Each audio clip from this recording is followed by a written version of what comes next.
At last, Richard Harris speaks up about Robert Mitchum. On October 1st, 1930, Richard Harris was born Richard St. John Francis Harris in Limerick, a historic city in the Irish Free State, which is now part of Ireland.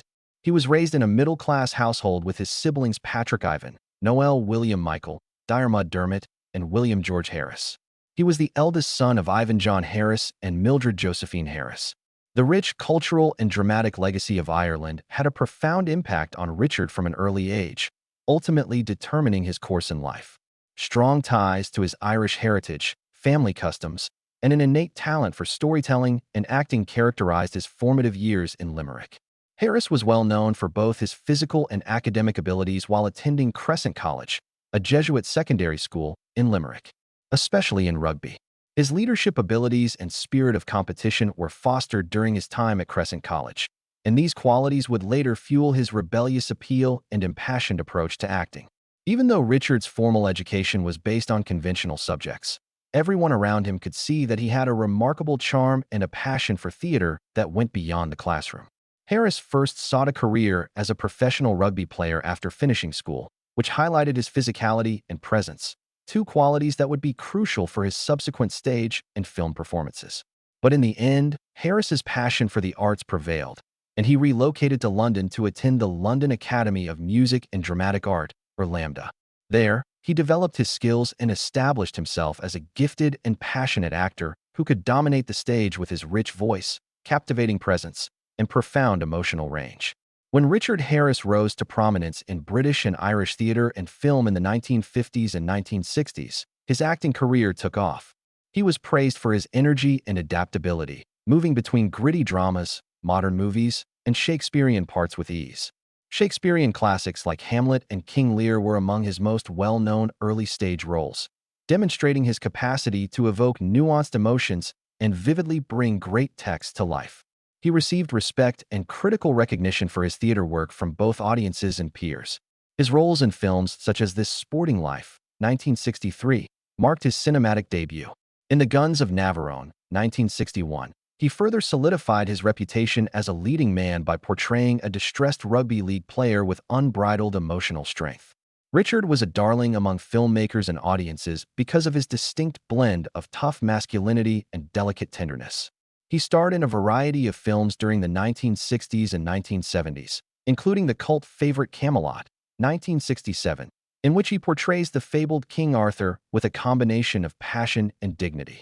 Harris's bold approach to parts requiring emotional and psychological complexity was perhaps one of the most distinctive features of his career. He was renowned for giving his all to his roles and frequently bringing a personal intensity to his acting that struck a profound chord with viewers. Because of his commitment, he was nominated for 2 Academy Awards for Best Actor, one for This Sporting Life and another for The Field, 1990, in which he played an Irish farmer who was extremely protective. In addition to his acting prowess, Richard Harris had a strong musical background as a singer and songwriter, which enhanced his public character. He put out a number of CDs that featured his gravelly, soulful voice and blended folk, rock, and dramatic influences. Like his acting, his music was unvarnished, sincere, and emotional, which won him a devoted fan base outside of the movie industry. In his private life, Harris was renowned for his exuberant nature, spirit of rebellion, and occasionally turbulent way of living. He was open about his battles with alcohol, which frequently contributed to the public's interest in him as a charismatic but fallible person. He remained close to his family, friends, and co-workers in spite of these difficulties, or maybe because of them, and was well-liked for his warmth and kindness behind the scenes. By playing Albus Dumbledore in the first 2 Harry Potter movies, Harris expanded his fan base in the final years of his career. His portrayal of the sage and mysterious headmaster gave the adored figure an air of gravity and compassion, leaving a lasting impression on the franchise's eventual global success. Tried to pursue a successful music career in addition to acting. Jimmy Webb's song MacArthur Park, which he recorded in 1968, became a global hit. The song was ideal for Harris's theatrical delivery and expressive voice because of its unusual structure and dramatic flair. The song has subsequently become a cult favorite and a tribute to Harris's ability to embrace the daring and unexpected, despite some critics mocking its overdone manner. Harris had a tremendous late career comeback despite his personal troubles. He starred in high-profile movies in the 1990s and early 2000s, including Gladiator, 2000, Unforgiven, 1992, and, most famously, Albus Dumbledore in the first two Harry Potter movies. He gained new admirers and solidified his reputation as a movie legend with his depiction of the sage and kind Hogwarts headmaster. Throughout his latter years, he battled cancer, but he never wavered in his commitment to his profession, giving it his all. Richard Harris married Elizabeth Reese Williams in 1957 when he was 27 years old, an elegant woman with a distinguished lineage.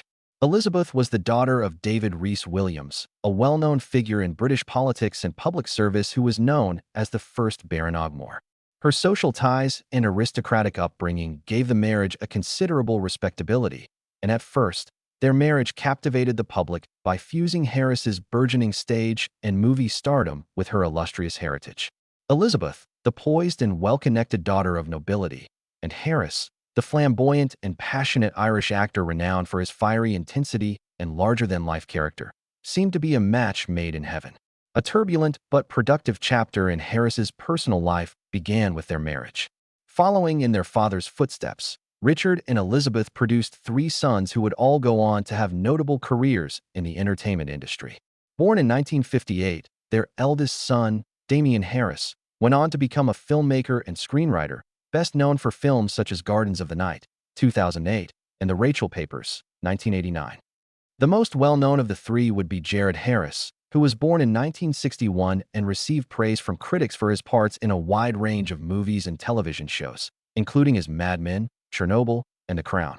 He was one of the most gifted character performers of his generation because of his ability to give each role depth and subtlety. Jamie Harris, the youngest son, was born in 1963 and went on to become a prominent actor. He starred in a number of films and television shows, such as Agents of SHIELD and Rise of the Planet of the Apes, sometimes in challenging or intense parts. Richard Harris's sons, who each possessed aspects of his creative spirit and commitment to the craft, carried on his artistic legacy in a significant way. But there were difficulties in the Harris-Reese-Williams union. Tensions in the marriage increased as Richard Harris's notoriety and lifestyle became more unpredictable due to his well-known alcohol abuse and rebellious nature. The pair eventually discovered that their relationship was unsustainable, despite their affectionate and supportive moments together. Following 12 years of marriage, Harris and Elizabeth formally separated in 1969. Both people had an emotional and public turning point as a result of the separation. In the end, Elizabeth got married again.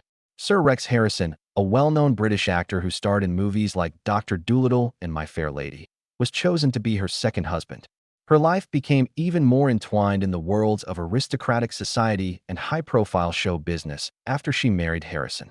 Harris continued to be a captivating and contentious figure in the public spotlight when his first marriage ended. He married for the second time in 1974, this time to American model and actress Tuckle.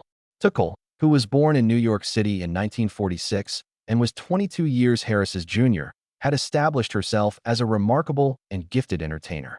Their co-starring roles in the movies 99 and 44 100% Dead marked the beginning of their romance. Additionally, the two had a strong and passionate bond in spite of their significant age difference. Their union was a fusion of glitz and turbulence. Both were independent, imaginative people negotiating the demands of celebrity. They collaborated on several movie projects and made a number of public appearances. However, the strains of their busy occupations and personal conflicts plagued their relationship, just as they did Harris's first. In the end, they got divorced in 1982 after 8 years of dating. Tuckle would go on to talk positively about Harris despite their split, recognizing their intense love and the difficulties they faced together. The exact nature of the relationship between two of the most charismatic and erratic legends in film, Richard Harris and Robert Mitchum, was the subject of years of whispers that circulated through the smoke-filled backrooms of Hollywood and across windswept movie sets. Neither man ever discussed their relationship in public, whether as friends, rivals, or reluctant allies, despite the fact that they were both well known for their tough acting, love of poetry, and equally destructive off-screen proclivities. Up to this point, that speculative quiet had persisted for decades. Richard Harris eventually talked about Robert Mitchum in a long-awaited and intensely intimate interview that was taped late in his life. He spoke cautiously, with wonder, and with a sense of reverence, as if he were discussing a force of nature that was difficult to describe in words. Harris started off by recognizing Mitchum's imposing presence in the movie business, not just as an actor, but also as a legend. Harris, his voice heavy with memories and age, declared that he was the last of the real outlaws. Mitchum was someone you met, not someone you met. Similar like a hurricane sweeping down the Pacific. When Harris first met Mitchum during the heyday of film, he acknowledged that he was both terrified and captivated by him. Directors tended to either shun or frantically pursue these men because of their wild unpredictability, dislike of Hollywood fakery, and contempt for authority. Harris went on to say that their relationship was a complex dance, always based on respect for one another, although occasionally hostile and aloof. Harris remembered this one night in Rome. I believe it was 71 or 72. We ended up in the bar together while staying at the same hotel and working on separate pictures. That evening, he spoke to me hardly more than 3 words, yet those 3 words conveyed more information than most guys do in an hour. Then Harris chuckled, but it was a sardonic, introspective laugh. Plenty of significance. "You're mad, Harris," he said, "but I like it." That was essentially a proclamation of fraternity coming from Mitchum. Harris, however, did not hold back when talking about Mitchum's darker aspects. He acknowledged that he had that coiled snake quality. You never knew if he would punch someone out or quote Keats. But that was what made him so beautiful. He paid the price for living without regret or justification. In private, I believe. None of us ever saw it. Harris acknowledged that he found a reflection of his own troubled soul in Mitchum, a man who was never really content with himself, even in the face of his renown. In what was arguably the interview's most moving moment, Harris related a story that demonstrated the profound influence Mitchum had on him. Harris replied softly, "Mitchum sent me a telegram, just one line, after my mother died. She must have been proud to be Irish," it said. "I had no idea he was that attentive. However, that was Bob. He never expressed his thoughts to you. He simply allowed it to happen when you least expected it to." Harris appeared to become more contemplative as the interview came to an end, as if the memory of Mitchum was both a burden and a comfort. Harris whispered that he was one of the last big wolves. Men like that are no longer made. That can be a tragedy, or it might be a good thing. Richard Harris finally broke the decades-long silence surrounding his thoughts on Robert Mitchum with that last poetic line, providing fans and historians with a unique look into the emotional landscape shared by 2 legends who carved their own paths through Hollywood's turbulent landscape, which will always be marked by its wild and unruly past. Richard Harris received a diagnosis of Hodgkin's disease in August 2002. This is a severe type of lymphoma that impacts the lymphatic system, which is essential to the body's immune response. He was hospitalized for what was initially thought to be a case of pneumonia before receiving the diagnosis. He was visibly weaker as a result of the sickness, and more testing by the doctors revealed that Harris was suffering from a much more serious and pernicious ailment than a straightforward respiratory infection. Many of Harris's admirers had grown to love him not only for his exceptional on-screen persona and theatrical skill, but also for his passionate and exuberant persona, which had become legendary in both Hollywood and London circles. The news of his diagnosis shocked and saddened the film industry. Harris's distinctive sense of humor and combative attitude in the face of death persisted despite his illness. During his last public appearance, he was pushed out of the Savoy Hotel in London, which he had named his part-time home and had visited for decades. This was one of the most moving and frequently recalled moments of his life. It was the meal. Harris, who was always witty despite his weakness, said with a slight smile as reporters and passers-by looked on. His final theatrical flourish was a parting remark from a guy who had lived his life as if it were a show, always on stage, always in character. It combined his signature irreverence with a hint of gallows humor. Shortly after, on October 25, 2002, Richard Harris died at University College Hospital in Bloomsbury, London. He was 72. For many admirers of vintage theater and film, his passing signaled the end of an era, especially those who appreciated his strong performances in movies like Camelot, The Field, and This Sporting Life, as well as his more recent involvement in the first 2 Harry Potter films as Professor Albus Dumbledore. He spent the last 3 days unconscious after slipping into a coma. Most of the information about his worsening health had been kept confidential, and many who had hoped for his recovery were shocked and saddened by his death. Harris requested that his corpse be cremated after he passed away. Instead of being stored in England, his ashes were dispersed among the serene waters of the Bahamas, a spot he had long loved and owned a house in. Harris had used the islands as a haven, a tranquil alternative to his frequently chaotic, fast-paced life in the entertainment industry.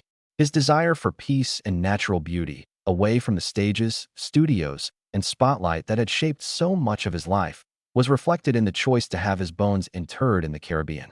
It was possibly the last chapter in the tale of a man who had lived a life full of passion, love, laughter, and fierceness, and who performed with the conviction that every moment should be savored.